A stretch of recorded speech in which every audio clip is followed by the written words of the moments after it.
सभी साथियों को एक बार फिर से मेरा प्यार भरा नमस्कार।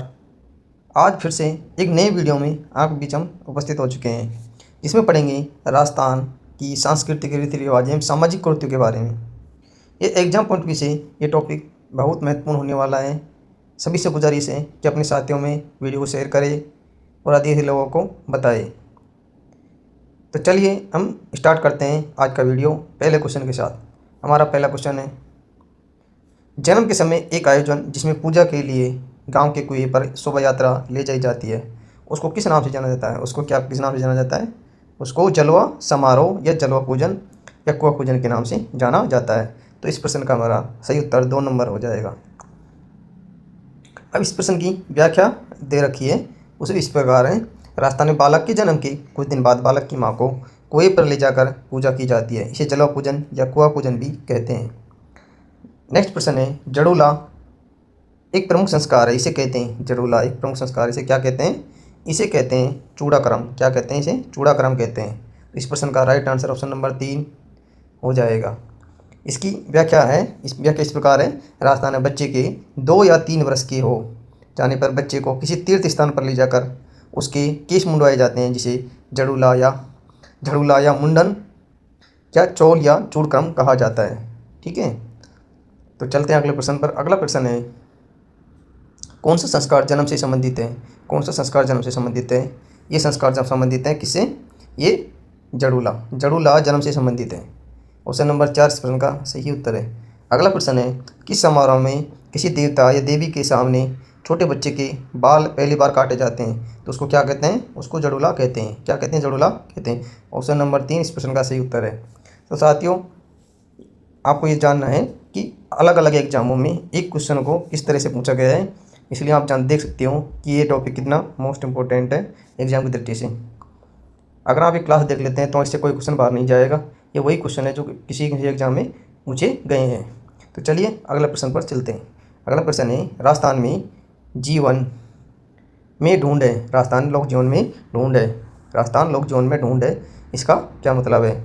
इसमें बच्चे के जन्म की पहली होली पर प्रसूता के पियर पक्ष की ओर से किया जाने वाला संस्कार क्या कहलाता है? ढूंढ कहलाता है। ऑप्शन नंबर 3 इस प्रश्न का राइट आंसर है। 3 नंबर ऑप्शन इसका सही उत्तर हो जाएगा। ढूंढ बच्चे के जन्म के बाद प्रथम होली पर ननियाल पक्ष की ओर से उपहार, कपड़े या मिठाई, फूल भेजे जाते हैं। आप तो इसको बेसिक से भी याद रख सकते हैं, क्योंकि होली पर यानी कि यह बच्चे का जो जन्म होता है तो बच्चे के ननियाल पक्ष से क्या आता है? ढूंढ लेके आते हैं। उसमें क्या है कि ढूंढ लेके आते हैं, या बुआ जी होती है वो खील पता से बांटे जाते हैं और गीत गाए जाते हैं, उसे ढूंढ कहते हैं। अगला क्वेश्चन है, कौन से पर्व के मौके पर ढूंढ बांटा जाता है? कौन से पर्व पर बांटा जाता है? ये होली पर बांटा जाता है। किस से? होली पर बांटा जाता है। ऑप्शन नंबर 4 इस प्रश्न का सही उत्तर है। अगला प्रश्न है, गौना रस्म किससे संबंधित है? गौना रस्म किससे संबंधित है? ये किससे संबंधित है? ये विवाह से संबंधित है। विवाह से संबंधित है गौना रस्म। ऑप्शन नंबर 2 इस प्रश्न का सही उत्तर है। गौना या मुकलावा, गौना को मुकलावा भी कहते हैं या आणो कहते हैं। फेरों के बाद लड़की का ससुराल में आना जाना इस रस्म के बाद शुरू होता है। इस रस्म में लड़की वाले वर्ग के परिवार वालों को कुछ वस्त्र व नगद देते हैं। पहले क्या है कि बाल विवाह कर दिए जाते थे, छोटे छोटे होते थे तभी शादी विवाह कर दिए थे। बाद में क्या करते थे? गौना करते थे, मुकलावा करते थे। 5 साल के बाद में या 10 साल के बाद जो भी होता था उम्र के हिसाब से, तो उसका गौना कराया जाता था। उसे ही गौना या मुकलावा कहते हैं। अगला प्रश्न है, रीति रिवाजों में आणो क्या है? रीति रिवाजों में आणो क्या है? रीति रिवाजों में आणो का मतलब है विवाह के पश्चात दुल्हन को दूसरी बार ससुराल भेजना। विवाह के पश्चात दुल्हन को क्या करना? ससुराल भेजना। तो इस प्रश्न का राइट आंसर ऑप्शन नंबर 2 इस प्रश्न का राइट आंसर है। अगला प्रश्न है, राजस्थान में ओलंदी क्या है? राजस्थान में ओलंदी क्या है? ओलंदी का मतलब है नववधु के साथ जाने वाली लड़की या स्त्री को ओलंदी कहते हैं। स्त्री को क्या कहते हैं? ओलंदी कहते हैं। इसको क्या कहते हैं? ओलंदी कहा जाता है। जो लड़की जाती थी पहले शादी होने के बाद जो लड़की साथ में जाती थी वधू के साथ, उसे ओलंदी कहा जाता था। तो इस प्रश्न का राइट आंसर ऑप्शन नंबर 4 है। राजस्थान संस्कृति में नववधु के साथ जाने वाली लड़की या स्त्री को ओलंदी कहा जाता है। अगला प्रश्न है, राजस्थान में बड़ार क्या है? राजस्थान में बड़ार क्या है? बड़ार बटार क्या होता है? राजस्थान में एक सामूहिक प्रतिभोज होता है। क्या होता है ये? सामूहिक प्रतिभोज होता है। तो ऑप्शन नंबर 1 इसका सही उत्तर है। बटार विवाह के उपलक्ष्य में दूसरे दिन सामूहिक प्रतिभोज होता है, जिसमें वर पक्ष अपने सगे संबंधियों को भोजन करवाता है। इसे बटार या प्रतिभोज कहा जाता है। अगला प्रश्न है, निम्न में से तोरण का संबंध किससे है? तोरण का संबंध किससे है? विवाह से। विवाह से तोरण का संबंध है। अगला क्वेश्चन है, बिनोटा क्या है? बिनोटा क्या है? बिनोटा का मतलब है दूल्हा दुल्हन के विवाह की जूतियाँ। दूल्हा दुल्हन के विवाह की जूतियाँ क्या कहते हैं? बिनोटा कहा जाता है। जूते अथवा जूती के लिए चरबा, पेजार, पगरखी, पगरखा, मोसरी आदि शब्दों का प्रयोग होता है।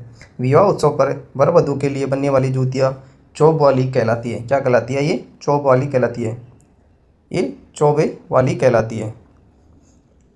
इस पर जरी का काम होता है। दूल्हे की जूतियाँ बिनोटा कहलाती है। यानी वधू की जूतियाँ क्या कहलाती है? चौब वाली। ये क्या होती है? वधू की जूतियाँ होती है। जबकि दूल्हे की जूतियाँ क्या कहती हैं? दूल्हे की जूतियाँ को क्या कहते हैं? बिनोटा। क्या कहते हैं? बिनोटा कहते हैं। दूल्हे की जूतियों को बिनोटा कहा जाता है। बड़ू परिसर में बनने वाली कशीदा युक्त जूतियों की एक परियोजना संयुक्त राष्ट्र संघ द्वारा यूएनडीपी के द्वारा चलाई जा रही है। अगला प्रश्न है, निम्नलिखित में से कौन सा विवाह विकल्प विवाह की रस्मों से संबंधित नहीं है? कौन से नहीं है? कर्णवेधन नहीं है। कर्णवेधन इस प्रश्न का राइट आंसर है ऑप्शन नंबर 1।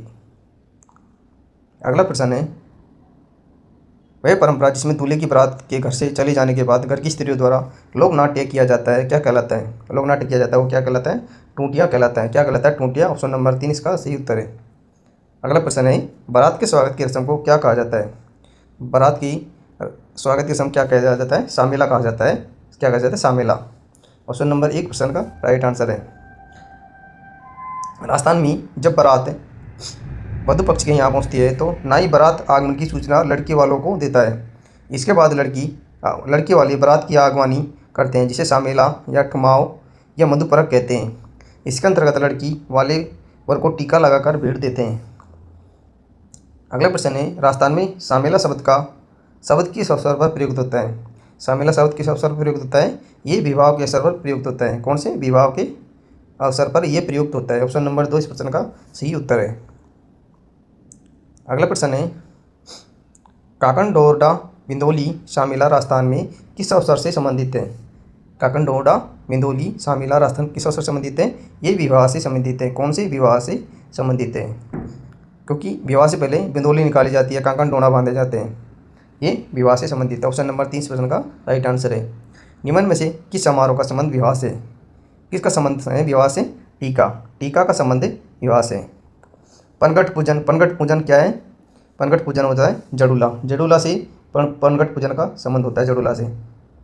और गोद लेना प्रथा होती है कि भाई या किसी रिश्तेदार के बच्चे को गोद लेना कहलाता है। अगला प्रश्न है, विवाह से पहले दूल्हे व रिश्तेदारों द्वारा आमंत्रित किया जाता है और लौटते समय से संबंधित गीत गाया जाता है। क्या गाया जाता है? वो क्या कहलाता है? बिंदोला कहलाता है। क्या कहलाता है? बिंदोला कहलाता है। ऑप्शन नंबर 2 इसका सही उत्तर है। अगला प्रश्न है, चिकनी कोतली है। चिकनी कोतली क्या है? चिकनी कोतली है एक शादी की रस्म है। चिकनी कोतली क्या है? शादी की रस्म है। क्या है ये? शादी की रस्म है। वर पक्ष द्वारा वधू के लिए भेजे गए वस्त्र, गहने, मेवा, मिठाई आदि को चिकनी कोतली कहा जाता है। यानी कि वर पक्ष के द्वारा जो कपड़े, गहने भेजे जाते हैं, मिठाइयाँ भेजी जाती हैं, वो क्या है? चिकनी कोतली कहलाते हैं। नेक्स्ट प्रश्न है, निम्नलिखित में से कौन सी प्रथा विवाह से संबंधित है? निम्नलिखित में से कौन सी प्रथा विवाह से संबंधित है? मूठ भराई। क्या है? मूठ भराई विवाह से संबंधित है। राजस्थानी संस्कृति में जनेऊतरण क्या है? राजस्थानी संस्कृति में जनेऊतरण क्या है? जनेऊतरण का मतलब होता है वर पक्ष की ओर से दिया जाने वाला भोज। वर पक्ष की ओर से दिया जाने वाला भोज क्या कहलाता है? जनेऊतरण कहलाता है। ऑप्शन नंबर 4 इस प्रश्न का सही आंसर है। अगला प्रश्न है, मुगदड़ा क्या है? राजस्थान की संस्कृति में मुगदड़ा क्या है? भोजन पकाने के लिए लड़कियाँ जो विनायक स्थापना के पश्चात लाई जाती है। भोजन पकाने के लिए लकड़ियाँ जो विनायक स्थापना के पश्चात लाई जाती है, वो क्या कहलाती है? मुगदड़ा कहलाती है। क्या कहलाती है? मुगदड़ा। मुगदड़ा कहलाती है। ऑप्शन नंबर 4 इस प्रश्न का सही उत्तर है। नेक्स्ट प्रश्न है, नाता क्या है? नाता क्या है? नाता क्या है? एक रिश्तों का एक नाम है। क्या है ये? रिश्तों का एक नाम होता है। ऑप्शन नंबर 1 इस प्रश्न का सही आंसर है। नाता राजस्थान में प्रचलित पुनर्विवाह की प्रथा है, जिसमें सहमति के आधार पर पत्नी अपने पति को छोड़कर बिना किसी औपचारिक रस्म के किसी अन्य पुरुष के साथ रह सकती है, उसे ही नाता प्रथा कहा जाता है। विवाह से संबंधित प्रथा नहीं है। विवाह से संबंधित प्रथा नहीं है। कौन सी नहीं है? सातरवाड़ा प्रथा नहीं है। ऑप्शन नंबर 2 इसका सही उत्तर है।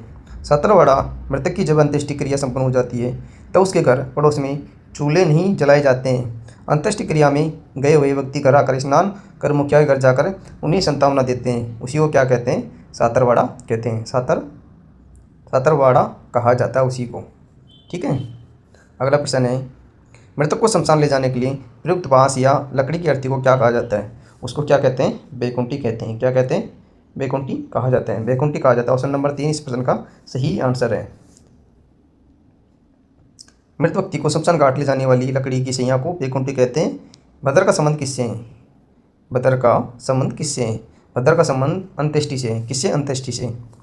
मौसर क्या है? मौसर क्या है? मौसर का मतलब है मृत्यु भोज की प्रथा को मौसर कहा जाता है। मृत्यु भोज की प्रथा को मौसर कहा जाता है। ऑप्शन नंबर 3 इस प्रश्न का सही आंसर है।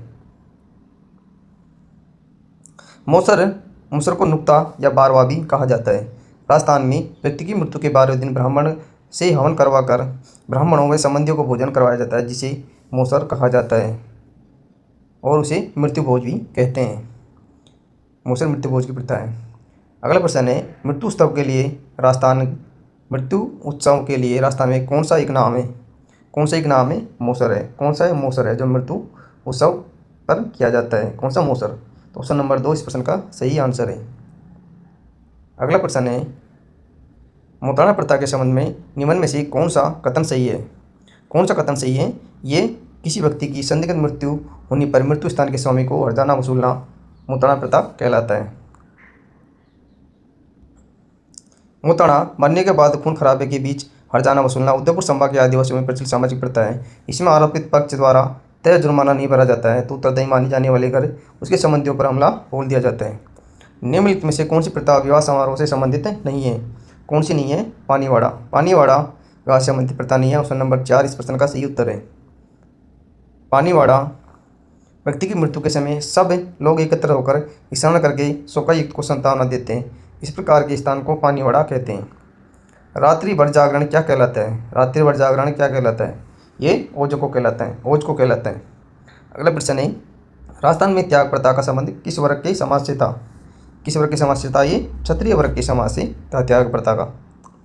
त्याग प्रथा, इस प्रथा के अंतर्गत राजपूत जाति में विवाह के अवसर पर दूसरे राज्यों से चारण, भाट और ढोली आदि आकर लड़की वालों से मुँह मांगी दान दक्षिणा मांगते थे। इससे लड़की वाले की स्थिति काफ़ी दयनीय हो जाती थी और 1841 में जोधपुर में, 1844 ईस्वी में बीकानेर और जयपुर में इसके विरोध में नियम बनाए गए। नेक्स्ट प्रश्न है, सागड़ी प्रथा का अन्य नाम क्या है? सागड़ी प्रथा का अन्य नाम क्या है? ये बंधुआ मजदूर प्रथा है। सागड़ी प्रथा क्या है? बंधुआ मजदूर प्रथा है। ऑप्शन नंबर 2 इसका सही उत्तर है। महाजन लोगों द्वारा साधनहीन लोगों को उधार दी गई राशि के बदले, ब्याज की राशि के बदले उस व्यक्ति या उसके परिवार के किसी सदस्य को अपनी यहाँ घरेलू नौकर के रूप में रख लेना बंधुआ मजदूर प्रथा कही जाती है। बेगार में किसानों से कठोर परिश्रम कराया जाता है, तब बदले में उन्हें लागों एवं करों से मुक्ति दी जाती है। अगला प्रश्न है, राजस्थान में गोला, दरोगा, चाकर, चेला आदि संबोधन के लिए प्रयुक्त होते हैं। ये किसके लिए प्रयुक्त होते हैं? घरेलू दास के लिए ये प्रयुक्त होते हैं। स्वामी के वंशगत सेवकों को दास या दासी, खानजादा, गोला, दरोगा, चाकर, चेला आदि कहते थे। नेक्स्ट प्रश्न है, 1833 में कन्यावध को गैर कानूनी घोषित करने का श्रेय किस रियासत को दिया जाता है? ये किसको दिया जाता है? कोटा रियासत को दिया जाता है। ऑप्शन नंबर 1 सही उत्तर है। कन्यावध राजस्थान में सर्वप्रथम इस प्रथा पर रोक हाड़ौती के पॉलिटिकल एजेंट विलिंगकिंसन के प्रयासों से governor general Lord William Bentinck के समय में कोटा राज्य में 1833 में लगाई गई थी। नेक्स्ट प्रश्न है, राजपुताने में किस नरेश ने सर्वप्रथम कन्यावध को रोकने का प्रयास किया था? किसने किया था? राव राम सिंह ने। ऑप्शन नंबर 4 इसका सही उत्तर है। सर्वप्रथम 1833 में कन्यावध को गैर कानूनी घोषित करने वाला कोटा शासक महाराव राम सिंह था। तत्पश्चात बूंदी महाराव विष्णु सिंह ने 1834 में, बीकानेर महाराजा रतन सिंह ने 1837 में, जोधपुर महाराजा मान सिंह ने 1839 में तथा उदयपुर महाराणा सरोज सिंह ने जयपुर ने 1844 में कन्यावध को गैर कानूनी घोषित कर दिया था। नेक्स्ट प्रश्न है, जयपुर राज्य ने कन्यावध को किस वर्ष गैर कानूनी घोषित किया था? कब किया था? ये 1844 में गैर कानूनी घोषित किया था। ऑप्शन नंबर 3 इसका सही आंसर है। अगला प्रश्न है 18वीं शताब्दी के किस राजपूत राजा द्वारा विधवा पुनर्विवाह हेतु नियम बनाने हेतु प्रयत्न किए गए थे? किसके द्वारा किए गए थे? सवाई जयसिंह के द्वारा किए गए थे। ऑप्शन नंबर 2 इसका सही उत्तर है। सवाई जयसिंह द्वितीय पहला हिंदू राजपूत राजा था जिसने विधवा पुनर्विवाह को वैधता प्रदान करने के हेतु नियम बनाए था, उन्हें लागू करने का प्रयास किया। ये पहला शासक था जिसने अंतर्जातीय विवाह प्रारंभ करने का प्रयास किया। उल्लेखनीय है कि विधवा के पुनर्विवाह के अवसर पर प्रति विवाह 1 रुपये की दर से कागली या नाता कर लिया जाता था। मेवाड़ में नाता, बराड़ कोटा राज्य में नाता, कागली बीकानेर राज्य में नाता, जयपुर राज्य में छेली राशि के नाम से ये कर लिया जाता था। अगला प्रश्न है अनमेल विवाह बाल विवाह निषेध अधिनियम सर्वप्रथम किस रियासत ने बनाया था? ये किसने बनाया था? सर्वप्रथम ये अलवर रियासत ने बनाया था। ऑप्शन नंबर 3 इसका सही आंसर है। 10 दिसंबर 1903 को अलवर रियासत ने बाल विवाह अनमेल विवाह को निषेध घोषित किया। राजस्थान में वाल्टर करते एजीजी राजपूत हितकारिणी सभा के निर्णय के अनुसार जोधपुर के महाराजा जसवंत सिंह द्वितीय के समय उनके प्रधानमंत्री प्रताप सिंह ने सन 1885 में बाल विवाह प्रतिबंधक कानून बनाया। अगला प्रश्न है 1930 में बाल विवाह निरोध कानून के प्रणेता कौन थे? यह राय बहादुर हरविलास थे। राय बहादुर हरविलास शारदा इसके प्रणेता थे बाल विवाह निरोधक कानून की। अजमेर निवासी राय बहादुर हरविलास शारदा ने बाल विवाह का विरोध किया और 1929 में शारदा एक्ट के नाम से बाल विवाह विरोधी कानून पास करवाया। नेक्स्ट प्रश्न है बाल विवाह की प्रथा आरंभ हुई थी? बाल विवाह की प्रथा कब हुई थी? हर्षवर्धन के काल में प्रारंभ हुई थी। ऑप्शन नंबर 4 इसका सही आंसर है। भारत में बाल विवाह का प्रचलन हर्षवर्धन के काल में हुआ। बाणभट्ट रचित हरिश्चरित्र के अनुसार हर्षवर्धन की छोटी बहन राजश्री जो कि अल्पवयस्क कन्या थी का विवाह कनौज के शासक ग्रहवर्मा के साथ हुआ था। यह बाल विवाह का पहला लिखित प्रमाण मिलता है।